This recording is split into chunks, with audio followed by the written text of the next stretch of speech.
नमस्कार, मी दिनेश कांजी. आपण बघताय न्यूज डंका.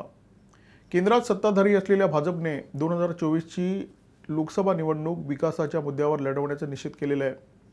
पंतप्रधान नरेंद्र मोदी यांच्या 10 वर्षाच्या कार्यकाळामध्ये झालेली विविध कामं, राबवण्यात आलेल्या योजना, या योजनांचा थेट जनतेला झालेला लाभ, विविध क्षेत्रांना या योजनांमुळे आलेली झळाळी हे भाजपचे प्रचाराचे मुद्दे आहेत.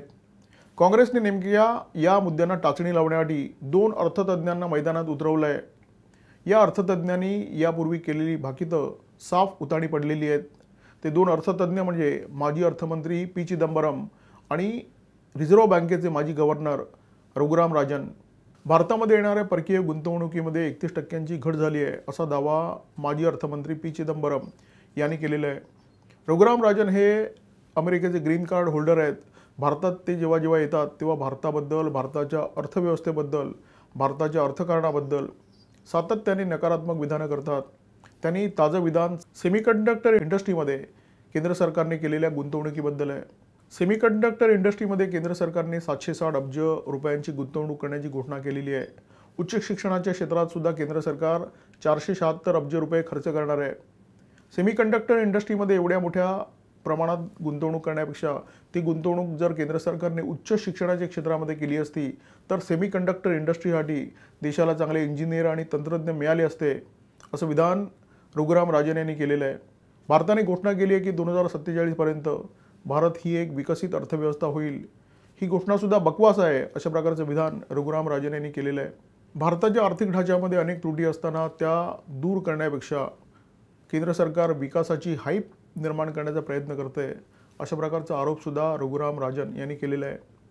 रघुराम राजन यांचे केंद्र सरकारबद्दल, भारताच्या अर्थव्यवस्थेबद्दल हे दावे हे नवे नाही आहेत.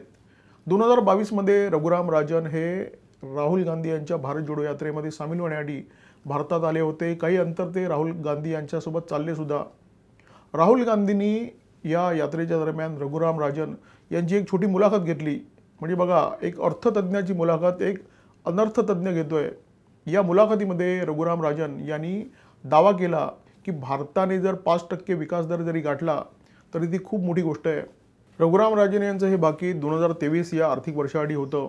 प्रत्यक्षात 2023च्या तिसऱ्या तिमाहीमध्ये भारताने 8.4चा विकास दर सहज गाठला. रघुराम राजन तोंडावर पडले त्यांच्या भविष्यवाणीसह आणि त्याच्यानंतर रघुराम राजन यांनी सर्वासराव केली की पायाभूत क्षेत्रामध्ये भारताने जी मोठ्या प्रमाणात गुंतवणूक केली त्याच्यामुळे त्यांना 5%चा विकास दर ओलांडणं शक्य झालं.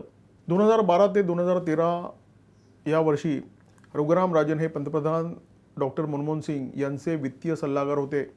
2013 ते 2016 या काळामध्ये ते रिझर्व्ह बँकेचे गव्हर्नर होते आणि त्याच्यानंतर मोदी सरकारच्या काळामध्ये त्यांना पुढेही रिझर्व्ह बँकेचे गव्हर्नर म्हणून काम करण्याची इच्छा होती. मोदी सरकारला त्यांनी तशी विनंती केली होती, परंतु मोदी सरकारने त्यांच्या या विनंतीला वाटाण्याच्या अक्षता लावल्या आणि त्यानंतर सातत्याने रघुराम राजन देशाच्या अर्थकारणाबद्दल बोलतात, केंद्र सरकारच्या विरोधात बोलतात, मोदी सरकारच्या विरोधात बोलतात. केंद्र सरकारने देशाला 2047 पर्यंत विकसित राष्ट्र बनवण्याचं उद्दिष्ट ठेवलेलं आहे. रघुराम राजन त्याच्या विरोधात बोलले. याच्या आधीही ते 5 ट्रिलियन इकॉनॉमीबद्दल बोलले होते. मोदी सरकारने 2025 पर्यंत देशाला 5 ट्रिलियनची इकॉनॉमी बनवण्याचं लक्ष्य ठेवलं आहे आणि हे शक्य नाही आहे, असं रघुराम राजन यांनी अत्यंत ठासून सांगितलं. कधी ते शेतकऱ्याबद्दल बोलतात, कधी ते बेरोजगारांबद्दल बोलतात. त्यांचं एक विधान तर अत्यंत गोलमाल आहे. ते असं म्हणाले की गरिबांना अन्नधान्य मिळतं आहे, अन्य सुविधा मिळत आहेत, श्रीमंतांना तर कशाची चिंता करण्याचं कारणच नाही आहे, परंतु कनिष्ठ मध्यमवर्गीयाची स्थिती मात्र अत्यंत वाईट आहे. याला महागडं कर्ज मिळतं आहे, रोजगाराची समस्या आहे, त्याचं उत्पन्न वाढत नाही आहे. अशा परिस्थितीमध्ये त्याच्याकडे जास्त लक्ष देण्याची गरज आहे. म्हणजे देशातला जो गरीब आहे त्याला पोटभर अन्न मिळतं आहे, त्याला अन्य सुविधा मिळत आहेत, ही गोष्ट तर ते अनुलिखाने मारण्याचा प्रयत्न करतात. म्हणजे केंद्र सरकारने गरिबांच्या हितासाठी ज्या विविध योजना राबवल्या त्याचा त्यांना जो लाभ मिळतोय आणि दारिद्र्य रेषेखाली असलेले कोट्यावधी लोक दारिद्र्य रेषेच्या वर काढण्यामध्ये केंद्र सरकारला जे यश मिळालं आहे त्याचं कौतुक करताना कधी रघुराम राजन दिसत नाहीत. त्याच्यामुळे त्यांच्या हेतूबद्दल शंका निर्माण होते. माजी अर्थमंत्री पी चिदंबरम हे तर काँग्रेसचे नेते आहेत आणि त्याच्यामुळे स्वाभाविकपणे ते केंद्र सरकारच्या सर्व ध्येय धोरणांना विरोध करणारच. परंतु हा विरोध डोळस असावा अशी जनतेची अपेक्षा आहे. तसं काही घडताना दिसत नाही.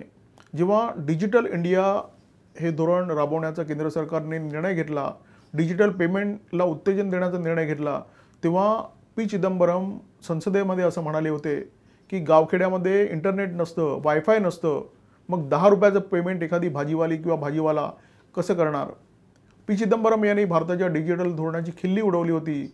आज परिस्थिती अशी आहे की तेच पी चिदंबरम डिजिटल डोनेशन स्वीकारतात आपल्या पक्षासाठी. राजकीय हेतूने प्रेरित झालेले हे दोन अर्थतज्ञ केंद्र सरकारच्या विरोधात, मोदी सरकारच्या धोरणाच्या विरोधात ढोल नगारे वाजवत असताना आंतरराष्ट्रीय वित्त संस्था मोदी सरकारच्या कामगिरीबद्दल काय बोलतात हे पाहणं अत्यंत महत्त्वाचं ठरेल. आंतरराष्ट्रीय नाणेनिधीने असं म्हटलं आहे की जगभरामध्ये मंदीची चर्चा होत असताना भारताची अर्थव्यवस्था हा एक आशेचा किरण आहे आणि 2027-28 पर्यंत भारत जगातली 3ऱ्या क्रमांकाची आर्थिक शक्ती बनेल. मूडीज ही आंतरराष्ट्रीय रेटिंग एजन्सी आहे.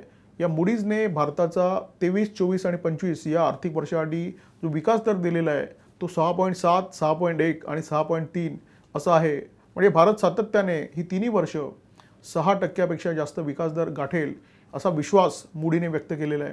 JP मॉर्गनने सुद्धा आंतरराष्ट्रीय नाणेनिधीप्रमाणे भाकीत केलेलं आहे. आंतरराष्ट्रीय नाणेनिधीने म्हटलं आहे की 2027-28 पर्यंत भारत ही जगातली 3ऱ्या क्रमांकाची आर्थिक शक्ती ठरेल.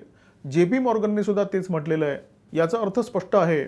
आंतरराष्ट्रीय दर्जाच्या वित्त संस्था असो किंवा रेटिंग एजन्सी त्यांनी भारताच्या अर्थकारणाबद्दल मांडलेली मतं आणि भारताच्या या तथाकथित अर्थतज्ञांनी मांडलेली मतं याच्यामध्ये प्रचंड विरोधाभास आहे. पी चिदंबरम यांची मतं आपण समजू शकतो. ते काँग्रेसचे नेते असल्यामुळे भाजपच्या विरोधात बोलणं ही त्यांची मजबुरी आहे. परंतु रघुराम राजन यांचं काय? रघुराम राजन हे तर ग्रीन कार्ड होल्डर आहेत, खरेखुरे अर्थतज्ञ आहेत, रिझर्व्ह बँकेचे गव्हर्नर राहिलेले आहेत. ते सातत्याने मोदी सरकारच्या विरोधात का बोलत आहेत आणि चुकीची भाकीतं का करतायत? एक गोष्ट तर स्पष्ट आहे की रिझर्व्ह बँकेचे गव्हर्नर म्हणून त्यांना मोदी सरकारने एक्सटेन्शन दिलं नाही याची सल त्यांच्या मनामध्ये निश्चित असणार.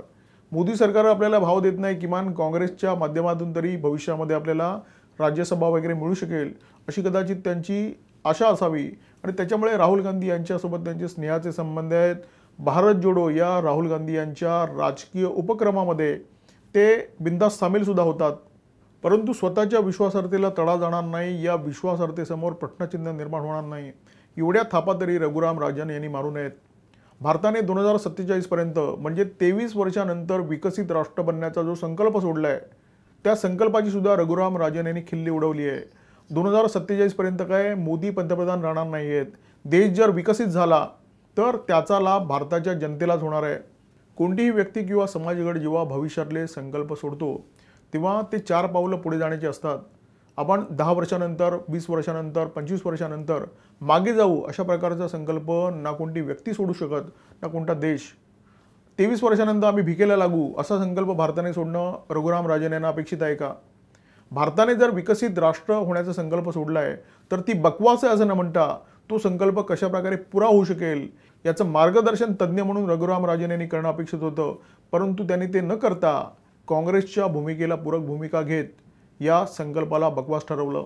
हे रघुराम राजन तेच रघुराम राजन आहेत ज्यांच्या कार्यकाळामध्ये बँकांमध्ये NPAचे डोंगर निर्माण झाले, बँक व्यवस्था खिळखिळी झाली आणि इतकी खिळखिळी झाली की ज्याच्यामुळे देशाचं अर्थकारण रसातळाला जाऊ शकेल. रघुराम राजन यांच्या या भाकितांवर, त्यांच्या खोटारड्या भविष्यवाण्यांवर या व्हिडिओच्या माध्यमातून प्रकाश टाकण्याचा प्रयत्न केला. व्हिडिओ जर आवडला असेल तर लाईक करा, शेअर करा आणि अशा प्रकारच्या माहितीपूर्ण व्हिडिओसाठी सबस्क्राईब करा आमच्या यूट्यूब चॅनल. नमस्कार आणि धन्यवाद. आमचा व्हिडिओ जास्तीत जास्त लाईक करा, शेअर करा आणि आमचे यूट्यूब चॅनल सबस्क्राईब करा. धन्यवाद.